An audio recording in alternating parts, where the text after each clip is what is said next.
the most powerful god of ancient Greece, had survived a coup attempt.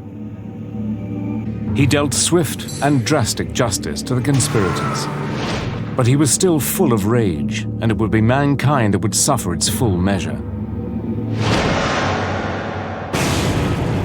In ancient times, fear of the punishment of Zeus was partly responsible for keeping society in order. When people did something wrong, they would have to be very, very careful that Zeus did not smite them with a thunderbolt. There are many, many examples in Greek history of Zeus destroying entire cities and civilizations because he felt that they had overreached themselves, that they had blasphemed the gods, that they had become too proud to be allowed to live any longer. The Greek author Hesiod wrote that without the fear of the wrath of Zeus, humans would live like beasts, and the weak would always be at the mercy of the strong.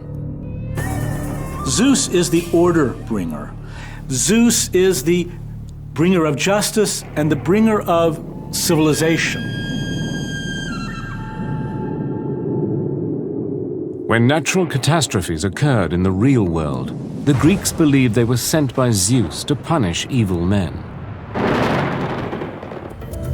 According to the myth, Zeus' most terrifying moment of rage came when he saw mortals engaging in cannibalism.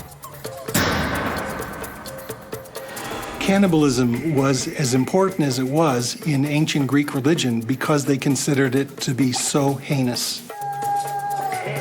In fact, identification of eating human flesh is something that you would attribute to wolves or to dogs, but hardly to human beings. Zeus was no stranger to cannibalism. His own father, Kronos, had swallowed all his siblings alive.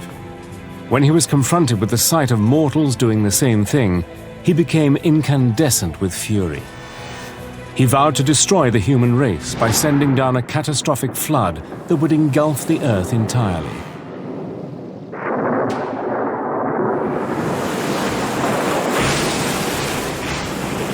"9 days and nights of deluge passed. The torrential rain poured down without respite, and the earth slowly drowned. The waters rose high enough to reach the peak of Mount Parnassus, which stands at over 8,000 feet high. In all corners of the planet, the human race perished. When the deluge finally ceased, only 2 mortals were left alive. Incredibly, they had survived the storm by building an ark. A raging flood, an ark, and only 2 survivors. The parallels with the Old Testament are striking, to say the least.